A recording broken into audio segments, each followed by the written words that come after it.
बिस्मिल्लाहिर्रहमानिर्रहीम। अस्सलामुअलैकुम। News one special के साथ मैं हूं आपका मेज़बान जवाद कमाल। नाज़रीन, मुल्की सियासी मंजरनामे में एनआरओ, डील और ढील की खबरें गर्म हैं। गुज़िश्ता रोज़ नवाज शरीफ साहब को जेल से अस्पताल मुंतकिल कर दिया गया है, जिसके बाद अब मुल्की सियासी मंजरनामे में अफवाहों का बाजार गर्म हो चुका है। आने वाले दिनों में क्या असरात मुरतब होंगे, इस अहम मौजू पर बात करने के लिए हमारे साथ मौजूद हैं senior तज्जियाकार general retired Ghulam Mustafa साहब, सीनियर तज्जियाकार रजा रूमी साहब और सीनियर तज्जियाकार सलमान आबिद साहब ने भी हमें ज्वाइन किया है। आप सब मेहमानों का बहुत शुक्रिया। जनरल रिटायर्ड गुलाम मुस्तफा साहब, आपसे गुफ्तगू का आगाज करेंगे। नवाज शरीफ साहब को अस्पताल मुंतकिल कर दिया गया है, हमजा की बैरून मुल्क रवानगी, मामला है क्या, हो क्या रहा है? देखिए, जो आम फहम लफ्जों में जिसकी हम बात कर रहे हैं कि एनआरओ हो रहा है या एनआरओ टाइप कोई चीज हो रही है, क्योंकि एक हमारी तारीख है और तारीख में आज तक जितने बड़े बड़े ये मुजरिम हैं कभी सजा को नहीं पहुंच सके, तो आम तौर पे तासुर यही है कि अब भी कोई ये रास्ता ढूंढ लेंगे, क्योंकि हमारा आइन, हमारा कानून और जो हमारा अदालती निज़ाम है, इसमें इस कदर झोल है, इस कदर ढील है और इस कदर ये वसीदा हो चुका हुआ है, इसमें से निकलना ताकतवर के लिए और दौलतमंद के लिए कोई मुश्किल नहीं है। ये एक तासुर है जो मेरा नहीं है, बल्कि शायद पूरी कौम यही समझती है ये। और क्योंकि ये इतना अर्सा इक़्तिदार पे काबिज रहे हैं और इनके परवरदा बहुत से लोग मुख्तलिफ महकमों में भी हैं जिनको इन्हें बाकायदा परवान चढ़ाया है जी, तो वो भी इनकी सपोर्ट में खड़े हैं। तो एक तो ये तासुर जोर पकड़ रहा है दिन ब दिन कि शायद हुकूमत घबराई हुई है, ये हमारा अदालती निज़ाम इस काबिल नहीं है कि इतने बड़े जो लोग हैं सो कॉल्ड उनको वो बाकायदा सजा दे सके और होल्ड कर सके और जो मुल्क की लूटी हुई दौलत है उसी तरीके से वापस लाया जा सके। तो इसलिए ये तासुर काम हो रहा है ये। लेकिन मैं ज़ाती तौर पर यह समझता हूँ जी, अगर ये ऐसी चीज हुई तो ये पाकिस्तान के लिए, मैं समझ 71 के बाद ये बहुत बड़ा हादसा पाकिस्तान के लिए होगा। वो इस तरीके से कि हमारा पूरा अदालती निज़ाम का जो ढांचा है अवाम का एतमाद उससे उठ जाएगा। जब एतमाद अवाम का उठ जाएगा तो फिर जब हम जिसको क्योस कहते हैं या जिसमें लॉलेसनेस की बात करते हैं, जिसमें लोग एक दूसरे गिरबान पकड़ लेते हैं, तो हालत शुरू हो जाएगी। क्योंकि अगर ये बच्चे निकल सकते हैं तो फिर कोई बच्चे निकल सकता है। तो ये मैं समझता हूँ कि पाकिस्तान की बहुत बड़ी बदकिस्मती होगी कि अगर खुफिया तरीके से इनको इस तरीके से जाने दिया गया। ठीक है, पाकिस्तान की बड़ी बदकिस्मती होगी अगर खुफिया तरीके से जाने दिया गया। अजहर रूमी साहब, नवाज शरीफ के अस्पताल मुंतकली के बाद से एक बार फिर एनआरओ की बाज़गश्त है। सवाल यहाँ ये पैदा होता है कि नवाज शरीफ की सेहत वाकई तशवीशनाक है या इसके पीछे कुछ मुहर्रिकात आप देख रहे हैं, क्योंकि डील और ढील का लफ्ज भी इस्तेमाल हो रहा है। जी देखें, ये सब मीडिया में इस तरह की स्पेकुलेशन जारी है, लेकिन इसमें सोचने की ये बात है कि एनआरओ जो है वो अब हो भी नहीं सकता। पहले भी जो एनआरओ हुआ था जनरल मुशर्रफ के ज़माने में, उसको अदालतों ने स्ट्राइक डाउन कर दिया था। इसलिए जहाँ तक तो अगर किसी की सज़ा है उसका फैसला सिर्फ कोर्ट्स ही कर सकती हैं। हाँ, अगर आप ये समझते हैं कि ढील दे दे गवर्नमेंट की जानिब से, प्रोसिक्यूशन जो है उनकी ज़मानत पर या मुल्क से बाहर जाने के ऊपर एतराज़ ना करे, तो उसको हम ढील कहेंगे, ज़ाहिरी बात है। और वो मेरे ख्याल से उसके भी कोई आसार नहीं दिखाई देते। जहाँ तक उनकी मियाँ साहब की तबीयत का सवाल है, तो उसके बारे में तो उनके जो डॉक्टर्स हैं और जो मेडिकल बोर्ड है उन्होंने तशवीश का इजहार तो किया है, क्योंकि उनको मुतअद्दिद जो है अमराज लाहक हैं और इसलिए मेरे ख्याल से तो वो उनका अस्पताल जाना अच्छी बात है, क्योंकि जेल में अगर ऐसा कुछ होता है, अपोजिशन लीडर है आखिर वो, तो वो भी हुकूमत के लिए ठीक नहीं होगा। मेरे ख्याल से तो ये इसके ऊपर हमें बिल्कुल इस चीज़ की तवक्को करनी चाहिए कि अदालतें जो हैं वो बिल्कुल अकॉर्डिंग टू लॉ और मेरिट फैसला करेंगी और कोई इसमें सियासी मुहर्रिकात नहीं होंगे, क्योंकि ये भी गलत बात हो जाएगी अगर कोई इस तरह की डील या ढील की बात हुई, क्योंकि उससे तो फिर ये सवाल भी उठेगा कि क्या इनकी सज़ा जो थी वो भी फेयर थी या नहीं थी। तो इस तरह के सवाल तो पीएमएल उठाएगी। अब जहाँ तक ये रहा है सवाल अकाउंटेबिलिटी का, देखें इसमें तो कोई शक नहीं है कि ये होनी चाहिए और बिल्कुल अक्रॉस द बोर्ड होनी चाहिए। लेकिन अभी तक अकाउंटेबिलिटी का जो महवर रहा है या फोकस रहा है वो ज़रा सा वन साइडेड रहा है। तो अब हम उम्मीद करते हैं कि अदालतें जो हैं, खुसूसन नए चीफ जस्टिस की जो सरबराही में अदलिया जो है वो जी बिल्कुल मेरिट और इंसाफ को ऊपर रखेगी हर अदर मुहर्रिक से। सही। सलमान आबिद साहब, मुल्की सियासी मंजरनामे में सबसे अहम जो पॉइंट है वो इस वक्त ये चल रहा है कि एंटी नवाज और प्रो नवाज पॉलिटिक्स। हुकूमत कह रही है कि नवाज शरीफ सियासी चैलेंज नहीं। क्या नवाज शरीफ का सियासी किरदार आप समझते हैं खत्म हो रहा है या फिर नवाज शरीफ मजीद पॉपुलर हो रहे हैं? सादा अल्फाज में अगर देखें तो माइनस या प्लस की गेम लग रही है। देखिए, इसमें तो कोई शक नहीं है और कोई दो आरा नहीं है कि नवाज शरीफ साहब की जो सियासत है वो अमली तौर पर ख़त्म हो चुकी है। अब जो बुनियादी तौर पे नवाज शरीफ साहब सियासत कर रहे हैं वो अपनी सियासत से ज़्यादा अपनी बेटी को बचाने की कोशिश कर रहे हैं सियासी मैदान में, और वो चाहते हैं कि उनके जानशीन के तौर पे मरियम नवाज जो है वो आके पार्टी को भी लीड करें और सियासत को भी लीड करें, लेकिन उस महाज पे भी उनको काफ़ी मुश्किलात का सामना है। इसलिए पहली बात तो ये है कि नवाज शरीफ साहब का जो मामला है, जो डील का, ये वो पहली दफ़ा तो कोई डील नहीं करके जा रहे। जद्दा जाने से पहले भी सब इसी तरह का एक माहौल बना था और वो उन्होंने कोशिश की थी, जिसके नतीजे में फिर वो बाहर चले गए और 10 साल के लिए सियासत से उन्होंने अपने आप को किनारा कशी इख्तियार की। अभी भी जो डील की बातें चल रही हैं, आपको पता है कि शहबाज शरीफ साहब ने इसमें एक रोल अदा किया और नवाज शरीफ साहब को और मरियम नवाज की ज़बान बंदी करवाई। फिर बैकडोर डिप्लोमेसी के तहत उन्होंने मुख्तलिफ लोगों से राब्ते किए। उनकी अपनी अहलिया जो है तहमीना दुरानी, वो इस मामले में लगी हुई हैं और कब पीछे उन्होंने सारे मामले को लेकर एक ऐसा अफवाह व तफहीम का पैकेज निकालने की कोशिश की है जिससे नवाज शरीफ साहब के लिए कोई सेफ एग्जिस्ट बन जाए। और दूसरी बात यह है कि ये नवाज शरीफ साहब की ख्वाहिश के ऊपर हो रहा है। अगर नवाज शरीफ साहब कहते हैं कि ये मेरी ख्वाहिश पर नहीं हो रहा, तो फिर एक सवाल यहाँ पर उठता है कि नवाज शरीफ और मरियम नवाज की ज़बान बंदी के पीछे क्या वजह है। इसलिए मैं ये समझता हूँ कि डील की वो कोशिश कर रहे हैं, लेकिन सवाल ये है कि हुकूमत से जब डील करेंगे तो ये हुकूमत को क्या देने की पोजीशन पे है। हुकूमत के सामने दो ऑप्शन है। एक ऑप्शन ये है कि वो जनरल मुशर्रफ की तरह खुफिया डील करके इनको निकाल दे। अगर वो ऐसा करते हैं तो फिर कहाँ रह गई हुकूमत की क्रेडिबिलिटी, कहाँ रह गई हमारे इंस्टीट्यूशन की क्रेडिबिलिटी, और जैसे भी जनरल साहब ने कहा, फिर कहाँ रह गई हमारी जुडिशरी की क्रेडिबिलिटी। और दूसरी सूरत यह है कि नवाज शरीफ साहब इतराफ़ जुर्म करें और जो पैसा है वो वापस करे, उससे हुकूमत जो है वो अपने आप को क्रेडिबल कर सकती है। लेकिन ये इतना आसान काम नहीं है नवाज शरीफ साहब के लिए। इसलिए जितनी ये नवाज शरीफ साहब के लिए इतना आसान काम नहीं है। जनरल साहब, मेडिकल ग्राउंड सियासतदानों के लिए एक बड़ा रिलीफ का सामान पैदा कर रहा है। साबिक सदर मुशर्रफ साहब को भी मेडिकल ग्राउंड के तहत रिलीफ दिया गया, अब उन्हें बुलाया जा रहा है, वो आ नहीं रहे।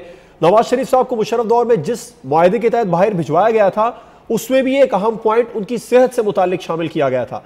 क्या कहेंगे आप इस पर?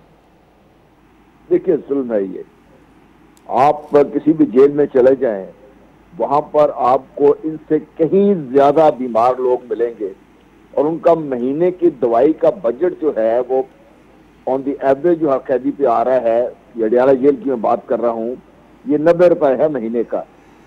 तो उस 90 रुपए में उनका इलाज भी होता है, 90 रुपए में सारा कुछ भी होता है। वहां पर जो छोटे छोटे जराइम में लोग कैद हैं, कई अरसे से बंद है, वहां पे उनकी सेहतें इससे बहुत ज्यादा खराब हैं। क्या हम उनको भी इस किस्म की रिलीफ देने की पोजीशन में है? क्या उनको भी इस तरीके से वीआईपी हॉस्पिटल में लेके आया जाता है? क्या उनको भी इस तरीके से हम रखा सकते? ये सारा कुछ इस वक्त स्टेक पे लगा हुआ है। हम अगर अपने आप को, अपनी कौम को एक गैरतमंद, एक मुहज़्ज़ब और एक तक़ी याफ्ता कौम की सफ़ों में लाना चाहते हैं, तो ये फैसला करना पड़ेगा कि यहाँ पर कानून 3 या 4 नहीं है, कानून एक है, उसकी एप्लीकेशन एक है। अगर आपने यही काम जारी रखा तो इमरान साहब जो मर्जी कहते रहें, कोई वो इत्मीनान हासिल नहीं कर सकेंगे अवाम का। और जो भी हम तकरीरें करते रहें, जितना मर्जी हम करते रहें, मुआशरे की जो एक मजबूत बुनियादों पर तश्कील है उसमें नाकामी होगी।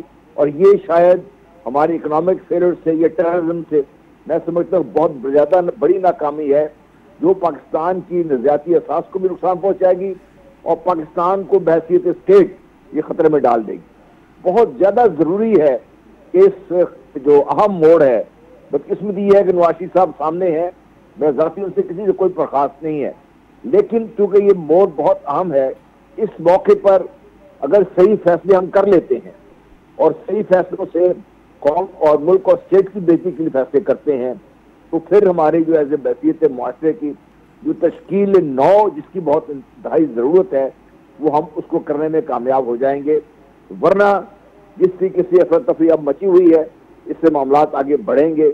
मैं ये समझता हूँ कि ये जो हमने तफरीक कर रखी है और लेड किस्म का इंसाफ है, जहाँ पे ताकतवर के लिए, कमज़ोर के लिए और कमज़ोर तरीन लोगों के लिए पैमाने मुख्तलिफ हैं, चाहे वो सेहत का मसला हो, चाहे सजा का मसला हो, चाहे उनको जेल में रखने का मसला हो या जेल से बाहर निकालने का मसला हो। ये चीज़ें मेरी नज़र में बैकग्राउंड में है। मेन इशू ये है कि क्या हम अपने पाकिस्तान को, मुआशरे को उस नहज पे ले जाना चाहते हैं जहाँ पर एक जमहूरी मुल्क में सब बराबर हों, सबको इंसाफ भी बराबर का मिले, सबको अपॉर्चुनिटी भी बराबर की मिले, सबको इंसाफ भी बराबर का मिलना चाहिए। रज़ा रूमी साहब, पीपल्स पार्टी का बयान यह है इलेक्शन नहीं सिलेक्शन। अब सिंध में सियासी दर्जा हरारत बढ़ा तो पाकिस्तान पीपल्स पार्टी के हल्के वफाक में जोड़ तोड़ के लिए मुतहरिक हुए। गुज़िश्ता रोज़ जरदारी साहब ने फिर हुकूमत गिराने की बात की, मीडिया का ताउन भी मांगा, सबने देखा। अब इसकी टाइमिंग कितनी अहम है, वो पैगाम किसे दे रहे हैं? जी, जाहिर बात है वो पैगाम बिल्कुल दे रहे हैं जो मौजूदा गवर्नमेंट है। और क्योंकि जरदारी साहब का और नवाज शरीफ का ये ख्याल है कि इमरान खान साहब की गवर्नमेंट जो है उसको मुकम्मल तायद हासिल है एस्टेब्लिशमेंट की, इसलिए वो दोनों ही जो अपने हैं सियासी हरीफ यूँ समझिए उनको ये मैसेज दे रहे हैं कि अगर आपने हमारी सिंध में गवर्नमेंट को हाथ लगाया है तो हम फिर फेडरल गवर्नमेंट को नहीं चलने देंगे या कुछ और इस तरह की कार्रवाइयाँ करेंगे जिससे कि आप पे भी प्रेशर पड़ेगा। तो ये तो पीपीपी कर रही है काफ़ी देर से, क्योंकि जब से वो स्कैंडल आया है सामने, जेआईटी बनी है मनी लॉन्ड्रिंग की, ओमनी ग्रुप की, तो जाहिर बात है पीपीपी को भी खतरा लाहक हो गया कि कहीं उनकी गवर्नमेंट जो है सिंध की वो उनके हाथों से निकल ना जाए। क्योंकि पीटीआई की जानिब से भी तो ये बात हुई थी कि सिंध की गवर्नमेंट जो है वो तब्दील की जा सकती है। गवर्नर राज की भी अफवाहें निकली पहले, फिर बाद में वो दम तोड़ गई। तो ये जो खींचातानी हो रही है, देखिए इससे बालाए नज़र के ये किसको मैसेज जा रहा है। असल इसमें प्रॉब्लम ये है कि सिंध की गवर्नमेंट और वफाकी गवर्नमेंट जो है उनको एक मैंडेट मिला है, उन्होंने लोगों के लिए काम करने हैं, गवर्नेंस को इम्प्रूव करना है। लेकिन बदकिस्मती से ये सियासी अदम इस्तेकाम जो है ये मेरे ख्याल से अभी तक ये ज़्यादा सामने है और इनकी अपनी परफॉर्मेंस और डिलीवरी जो है वो पीछे है। और ये मेरे ख्याल से एक आम शहरी होने के हवाले से मेरी तो यही इसमें सबसे बड़ा कंसर्न है कि अगर ये इसी तरह ही अगले 4-5 साल लड़ते रहे तो फिर अवाम का क्या बनेगा। सलमान नाबी साहब, 18वीं तरमीम का भी पीपल्स पार्टी बार बार उस पर सवाल उठा रही है और सख्त मौक़िफ़ भी पाकिस्तान पीपल्स पार्टी का सामने आ रहा है। पीपी अब लॉन्ग मार्च की बातें भी करती नजर आ रही है। क्या पीपल्स पार्टी वाकई संजीदा है लॉन्ग मार्च के लिए, या दरपर्दा मामलात अपने सीधा करना चाहती है कुछ लोग कुछ दो की पॉलिसी की बुनियाद पर? देखिए, पीपल्स पार्टी की और बल्कि बिलखसूस आसिफ जरदारी की जो सियासत है वो बड़ी वाज़ेह है। वो बार बार कोशिश करते रहे हैं कि इस्टेब्लिशमेंट से उनकी बारगेनिंग हो जाए। उसके साथ साथ उन्होंने पार्लियामेंट में खड़े होकर बिलावल साहब ने भी और जरदारी साहब ने भी हुकूमत को मफामत का पैकेज दिया और मफामत का तरफ इशारा किया कि हम आपके साथ मिलकर काम करने के लिए तैयार हैं। और नवाज शरीफ साहब से उन्होंने फासला रखा था। इसलिए पीपल्स पार्टी किसी भी किस्म की कोई तहरीक चलाने की इस वक्त पोजीशन में नहीं है। पहली बात तो ये है। दूसरी बात है कि 18वीं तरमीम को भी वो एक सिंध कार्ड के तौर पर खेल रही है। मुझे तो इस बात पे भी हैरानगी होती है जब पीपल्स पार्टी कहती है कि हम सिंध 18वीं तरमीम से बड़े मुखलिस हैं, तो ज़रा ये सवाल भी उठाएं। और आप क्योंकि सिंध में बैठे हुए हैं, कराची में बैठे हुए हैं, ज़रा मुझे बताइए 18वीं तरमीम के तहत सिंध हुकूमत ने या पीपल्स पार्टी ने आर्टिकल 140A जो लोकल गवर्नमेंट के हवाले से है उसकी कितनी पासदारी की है। उन्होंने अपने सूबे में एक मफलूज और यतीम किस्म का लोकल गवर्नमेंट का सिस्टम बनाया हुआ है। वहाँ वो 18वीं तरमीम का असूल लागू नहीं करते, वहाँ वो एक बाख्तियार जिम्मेदार मुकामी हुकूमत बनाने के लिए तैयार नहीं है और पूरे मुल्क में 18वीं तरमीम का ढंडोरा पीटते हैं। वफाकी हुकूमत जो है उसने अभी तक वाज़े तौर पर एक दफ़ा भी किसी ने नहीं कहा कि वो 18वीं तरमीम का खात्मा चाहते हैं। 18वीं तरमीम पर तहफ़्फ़ुज़ात हैं वो बहुत से लोगों के हैं। अब उसका तरीक़ाकार ये है कि वफाक को भी और सूबे को भी आपस में मिल बैठ के डायलॉग करना चाहिए। ये जो वफाकी हुकूमत बैठ के इल्ज़ाम तराशियाँ करती है सिंध हुकूमत के ख़िलाफ़ और सिंध हुकूमत वफाक के ख़िलाफ़, इस मसले का हल नहीं है। मेरे दोस्त रज़ा रूमी ने बिल्कुल ठीक कहा है कि अगर इस तरह की अनस्टेबिलिटी क्रिएट रखी, चाहे उसकी जिम्मेदार वफाक हो और चाहे उसकी जिम्मेदार सिंध हुकूमत हो, उसका नुकसान तो मुल्क को हो रहा है ना, मुल्क की माशी सूरत हाल को होगा, मुल्क की सियासी सूरत हाल को होगा। यहाँ अफराद की लड़ाई है, इदारों के दरमियान जो है वो एक दूसरे को इस्तेमाल करने की कोशिश कर रहे हैं। मैं ज़ाती तौर पर यह समझता हूँ कि इस वक्त जो है पाकिस्तान को एक पॉलिटिकल स्टेबिलिटी चाहिए, उसका इनिशिएटिव वफाकी हुकूमत को ही लेना होगा। लेकिन इस स्टेबिलिटी का मतलब ये नहीं है कि अकाउंटेबिलिटी का दरवाजा बंद कर दिया जाए और एक ऐसी रिकंसिलेशन की जाए कि किसी किस्म की अकाउंटेबिलिटी का दरवाजा खुला रहना चाहिए। एक ब्रेक की जानिब हमें जाना होगा, उसके बाद करेंगे। पार्लिमानी रिवायत जो है पब्लिक अकाउंट्स कमेटी का जो चेयरमैन है वो अपोजिशन लीडर ही होता है, उसमें तो तनाज़ात चल रहे हैं, तो बयानात आ रहे हैं उस पर, और सानह साहिवाल पर। एक ब्रेक के बाद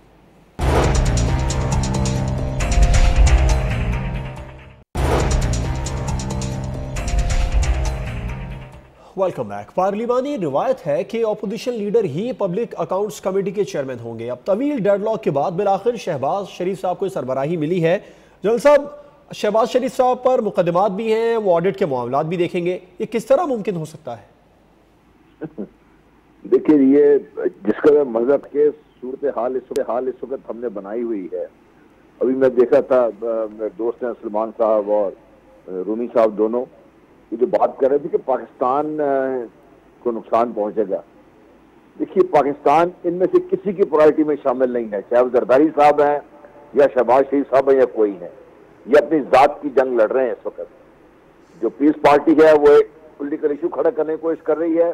वो कभी भी सिंध में स्टेबिलिटी नहीं चाहेगी, कभी भी वो मुल्क में स्टेबिलिटी नहीं आने देंगे।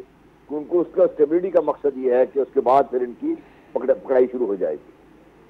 जहां तक ये पब्लिक अकाउंट कमेटी का ताल्लुक है, देखिए, मैं शुरू दिन से ही कह रहा था कि ये बड़े चालाक, बड़े कोहना मश्क और जो सही जो खिलाड़ी हैं मैदान में बैठे हुए हैं पीटीआई के ऑपोजिशन में, इन्होंने प्रेशर डाल के पीटीआई को पीछे हटने में मजबूर किया। पब्लिक अकाउंट कमेटी की जो चेयरमैनशिप थी वो सिर्फ इसलिए ले ली कि शहबाज शरीफ साहब अब जेल में ना रहे, वहां पे रहे हमेशा। उसके बाद से उन्होंने किसी मामले को आगे चलने नहीं दिया। पीटीआई ने ये बात गेम समझी ही नहीं है। एनीवे, मसला का आखिर सूरत हाल ये है कि जो शख्स खुद करप्शन या जो भी है मामला है उसकी वजह से इस वक्त जेरे ताब है, वो पेशियां भुगत रहा है। वो एक दिन पेशी भुगतता है, फिर जाके वापस बैठ के उन्हीं लोगों को सामने बुला लेता है, बताइए जी कैसे होगा ये। वो अपनी ही हुकूमत के या अपने ही जो भाई हैं उनके जो हुकूमत है उसके केसेस सुनने के लिए बैठे होंगे यहाँ पे। ये पाकिस्तान की दुनिया में जगहसाई हो रही है। किसी किस्म की कोई रवायत ऐसी नहीं है जो मुल्क और कौम को दुनिया पे तमाशा बना के रख दे। ये सिर्फ एक खेल था, एक सियासी चाल थी जिसमें अपोजिशन कामयाब हुई है। इससे ज्यादा इनका मकसद नहीं है। और ये जिस तरीके से अभी देख रहे हैं आप, ये हुकूमत को चलने नहीं देंगे, क्योंकि हुकूमत को इसी तरीके से फंसाए रखना वही इनकी कामयाबी है। क्योंकि हुकूमत अगर इसमें फंसी रहेगी पीटीआई, और पीटीआई भी अपने साथ माशाल्लाह वो ठीक नहीं कर रही, वो हर रोज अपने लिए और गड़ा जो खोदा हुआ है उसको और गहरा करते हैं बयानात से, अपने इक़दामात से। तो उनको लिए भी ये ग्राउंड दिए हुए हैं इनको उन्होंने। तो वो अभी हुकूमत को उन्होंने तकरीबन एक जगह पे लाके खड़ा कर दिया हुआ है। हुकूमत अभी सियासी मैदान में उससे आगे जाने की पोजीशन में नहीं है। ऑपोजिशन आराम से बैठी हुई है, वो रोज कोई ना कोई नया इशू करके। ठीक है, आपका पॉइंट आया। रजा रूमी साहब, जनरल साहब ने कहा पाकिस्तान की जगहंसाई है, क्या वाकई जगहंसाई है? शहबाज शरीफ साहब पर मुकदमात भी हैं, वो ऑडिट के मामला भी देखेंगे, किस तरह ये सब मुमकिन हो सकता है? देखिए, जनरल साहब ने तो एक उसूल की तरफ निशानदेही की है कि जाहिर बात है जो लोग पब्लिक अकाउंट्स को देखें या इस तरह के ओहदों पे फाइज हों कि वह हुकूमत के अंदर बेज़ाब्तगियों की चेकिंग कर रहे हैं, तो वो यकीनन उनका जो रिकॉर्ड जो है वो बेदाग होना चाहिए। इस पॉइंट से तो कोई जो है हम इख्तलाफ नहीं कर सकते। मगर जहाँ तक शहबाज शरीफ साहब का ताल्लुक है, अभी तक उनके ऊपर कोई ऐसा केस जो है वो प्रूव नहीं हुआ, नंबर 1। नंबर 2, वो नैब की कस्टडी में है मेरे ख्याल से 3 महीने से ज़्यादा, और अभी तक वो बाकायदा जो है चालान और उनके खिलाफ रेफरेंसेस या केसेस जो है प्रोसिक्यूशन ने कोई तैयार नहीं किए या पेश नहीं किए या दिखाए नहीं। इसलिए टेक्निकली अभी तक वो सिर्फ अंडर इन्वेस्टिगेशन है, तो इसलिए कानूनी तौर पे तो कोई सुकम नहीं लगता। हाँ, अगर कल को उनके खिलाफ एक रेफरेंस बनता है, प्रोसिक्यूशन होती है, अदालत जो है वो उसमें या तो उनको भेज देती है कस्टडी में, जुडिशियल जी। कस्टडी में, या जेल भेज देती है, या उन पे कोई इल्ज़ाम साबित हो जाता है, तो फिर यकीनन ये एक नामुनासिब और गलत बात होगी और फिर वाकई जागरसाई का मकाम होगा। लेकिन फिलहाल तक शहबाज शरीफ साहब के ऊपर जो है वो कोई इल्जाम साबित नहीं हुआ है। रजा रमी साहब का पॉइंट है। सलमान नाबी साहब, आप जरा मुख्तसर इस पर आप भी रिस्पॉन्ड कर दें, आपकी क्या राय है इस सारे मामले पर? देखिए, मेरी राय तो बड़ी वाज़ेह है कि पाकिस्तान के अंदर एक रूलिंग एलीट है, चाहे वो हुकूमत में और चाहे वो अपोजिशन में है। ये जितनी मर्जी इस तरह की पब्लिक अकाउंट कमेटियां बना दें, आप मुझे बताइए पिछले पार्लिमानी पॉलिटिक्स के नतीजे में कितनी हमने करप्शन को रोका है, कितनी बदनवानी को रोका और कितने करप्ट लोगों को पकड़ा है। असल में ये एक रूलिंग एलीट क्लब बना हुआ है जो अपने अपने मफादात के लिए पार्लियामेंट को भी इस्तेमाल करता है, पार्लिमानी कमेटियों को भी इस्तेमाल करता है, स्टैंडिंग कमेटियों को भी इस्तेमाल करता है। अब ये अजीब तमाशा है कि जिन लोगों पर इल्ज़ामात हैं वो बैठकर खुद अपने मामलात को देखेंगे। अब मसला ये देखिए, ये कानूनी मसला नहीं है, ये एक सियासी रिवायत चली आ रही थी। अगर अपोजिशन से बनाना था तो किसी और अपोजिशन रुकन को बना देते। ये शहबाज शरीफ साहब का नाम जब डाल दिया तो इसका मतलब है कि आप ये बात देखिए ना, इल्ज़ाम ही है। और यहाँ दुनिया में सिर्फ इल्ज़ाम के ऊपर लोग जो है इस्तीफा देते हैं। लोग यहाँ पर जुर्म साबित होने पे नहीं, जुर्म साबित होने पे तो आपको छोड़ना ही पड़ता है। जब आप पर इल्ज़ाम भी लग जाता है तो आप कहते हैं पहले मैं अपने आप को साफ करूंगा, अपनी सफाई पेश करूंगा, जब मैं क्लियर हो जाऊंगा इस सारे इल्ज़ाम से फिर मैं दोबारा आ जाऊंगा। यहाँ एक ढटाई है पूरी की पूरी। हर बंदा कहता है कि मैंने करप्शन नहीं की। अगर करप्शन इन्होंने नहीं की है तो सवाल यह है कि फिर करप्शन किसने की है? आपने की है, मैंने की है, किसने की है? पता तो चले ना। पाकिस्तान की सियासत का अलमिया यह है कि यहाँ ताकतवर तबका, चाहे वो किसी भी शोबे से है, वो इस पूरे मुल्क की गंगा जमुना में हाथ धोता है और फिर अपने आप को शफाफ बनाकर पेश कर देता है। और पब्लिक अकाउंट कमेटियां हो या ये व्हाइट कॉलर क्राइम हो, ये उनको बेनकाब करने में नाकाम होते हैं। पॉइंट है, आपका अदालती निजाम पेचीदा है, आपका सियासी निजाम पेचीदा आते हैं, तो ऐसे तो फिर हुकूमत की आधी काबीना भी को भी मुस्ताफी होना चाहिए। खुद वजीर आजम साहब पर भी इल्जाम है, बिल्कुल जिनके ऊपर इल्जाम है हुकूमत के अंदर भी उनको भी इस्तीफा देना चाहिए। वजीर आजम साहब पर भी इल्जाम है, उन पे भी केस चल रहे हैं। बहरहाल जाते हैं साहिवाल की बात करेंगे, जो मंतकी अंजाम तक पहुंचना बहुत जरूरी है। कितना बड़ा चैलेंज है ये वफाकी और पंजाब हुकूमत के लिए, एक ब्रेक के बाद।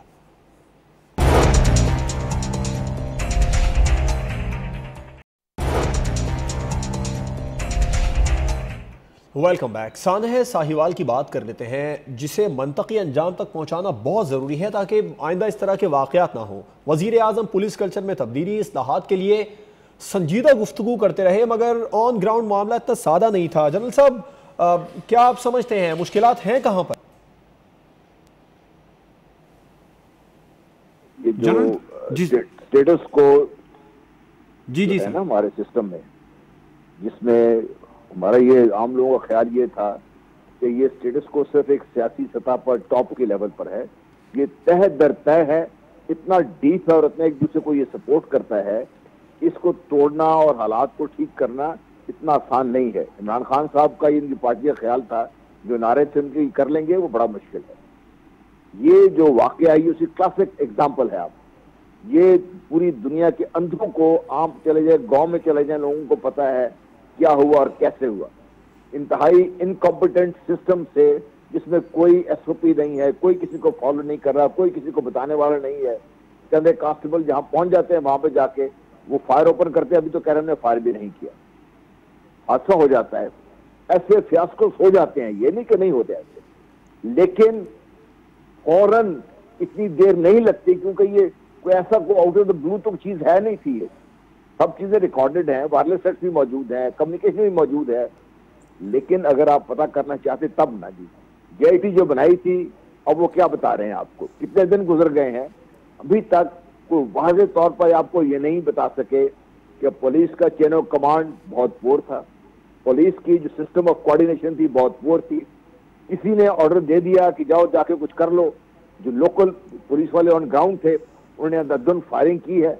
अब वो कहते हैं कि हमने फायरिंग नहीं की, कोई पुलिस वाला था, ये कोई मोटरसाइकिल वाला था, वो आके मार के चला गया इसको।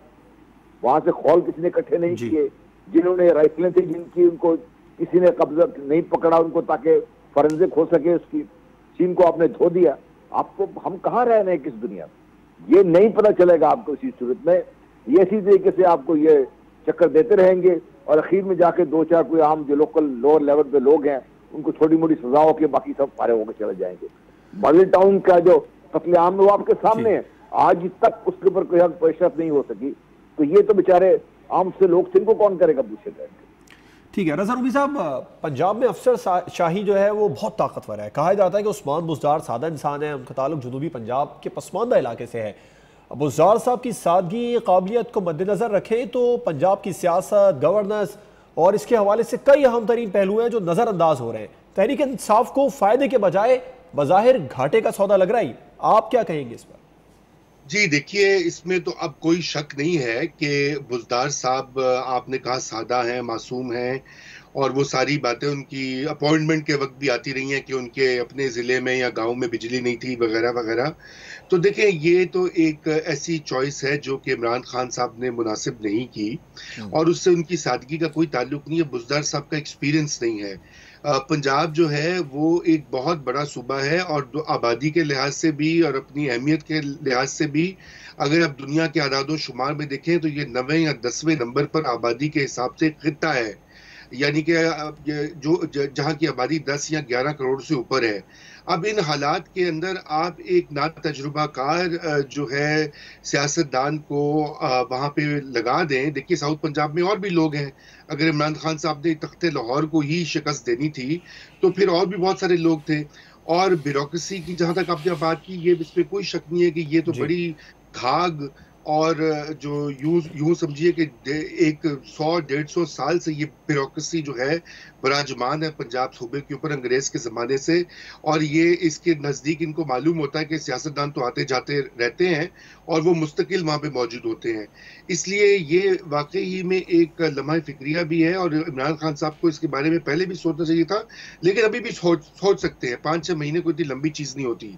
जहाँ तक उनकी ये आपने साहिवाल की जो बात की है, देखें ये बिल्कुल मैं जनरल साहब से एग्री करता हूँ कि पुलिस की जो इसमें फेलियर है और जो उनकी इनएफिशिएंसी है उसका मुकम्मल तौर पे मुहासबा होना चाहिए। और ये जो कल्चर है, ये मावराए अदालत कत्ल जो है, इसका भी अहाता करना चाहिए कि इस कल्चर को भी खत्म होना चाहिए, इसका अहाता होना चाहिए। सलमान आबिद साहब, वजीर आला पंजाब उस्मान बुज़दार साहब पाकिस्तान तहरीक इंसाफ के लिए वाकई फायदा कम और घाटे का सौदा ज्यादा लग रहा है, आप मुत्तफिक हैं? हाँ, ये बात ठीक है जो रज़ा रूमी साहब ने भी कही है और जनरल मुस्तफ़ा साहब ने भी की है कि बुज़दार साहब की जो तजर्बा और सलाहियत है वो नहीं है जो एक सूबे को चलाने के लिए एक मजबूत किस्म का चीफ एग्जीक्यूटिव दरकार था। पहली बात तो ये है। दूसरी बात यह है कि देखिए, इमरान खान साहब जब कहते थे कि एक नया पाकिस्तान बना रहा हूँ, तो फिर उस नए पाकिस्तान में उनको इकदामात भी नए पाकिस्तान वाले करने चाहिए थे। सानिया साहिवाल के अंदर जो GIT है, जिस किस्म की इन्वेस्टिगेशन हो रही है, वो जाहिर करता है कि ये नया पाकिस्तान नहीं है, ये पुराना पाकिस्तान है। आप पोछा पाछी कर रहे हैं, आप कॉस्मेटिक्स तरीके से चीज़ों को डील कर रहे हैं, सियासी समझौता कर रहे हैं। इससे हुकूमत की साख में कोई इजाफा नहीं हो रहा बल्कि बदनामी हो रही है। और मैं तो इस बात पर भी हैरान हूँ कि 2-3 हफ्ते इतने अरसा गुजर गया, इमरान खान साहब अभी तक खलील साहब और उनकी फैमिली के साथ मिलने से भी उन्होंने उसका गवारा नहीं किया। तो मैं ये समझता हूँ कि पुलिस वाले जो हैं और पुलिस कल्चर की जो तब्दीली थी, जब आपने नासिर दुरानी को लेके आए थे, जब उन्होंने वहाँ से इस्तीफ़ा दिया, उसके बाद उनका कोई मुतबादल नहीं आया, तो अमली तौर पे पंजाब की हुकूमत ने और ख़ुद इमरान खान साहब ने पुलिस रिफॉर्म पे समझौता किया हुआ है। अब मैं समझता हूँ कि ये वक्त आ गया है कि वो इस समझौते से बाहर निकले, अगर वाकई वो कुछ करना चाहते हैं। और अब अगर उन्होंने भी माजी की तरह नवाज शरीफ साहब की और शहबाज शरीफ की तरह की हुकूमत चलानी है, तो फिर उस पर अल्लाह हाफिज हो सकता है। अगर वो तब्दीली चाहते हैं तो पुलिस के निज़ाम से सियासी मुदाखलतें ख़त्म करें, पुलिस रिफॉर्म्स करें, कोई एक स्ट्रॉन्ग किस्म का चीफ मिनिस्टर और स्ट्रॉन्ग किस्म का पुलिस का सरबराह लेके आए, चीफ एग्जीक्यूटिव बनाना चाहिए पंजाब में। सलमान आबिद साहब, रज़ा रूमी साहब, जनरल रिटायर्ड गुस्सा हमारे साथ प्रोग्राम में मौजूद थे। तीनों मेहमानों का बहुत शुक्रिया। नाज़रीन, प्रोग्राम आपने देखा, हुकूमती वुज़रा के बयानात अपोजिशन को मजीद जारहाना कर रहे हैं जो कि विफाक में हुकूमत के लिए मुश्किलात पैदा कर सकते हैं। और बज़ाहिर अगर देखें तो ऐसा लगता है हुकूमत इसी सिलसिले को इसी तरीके से जारी रखना चाहती है। इजाज़त दीजिए, अल्लाह हाफ़िज़।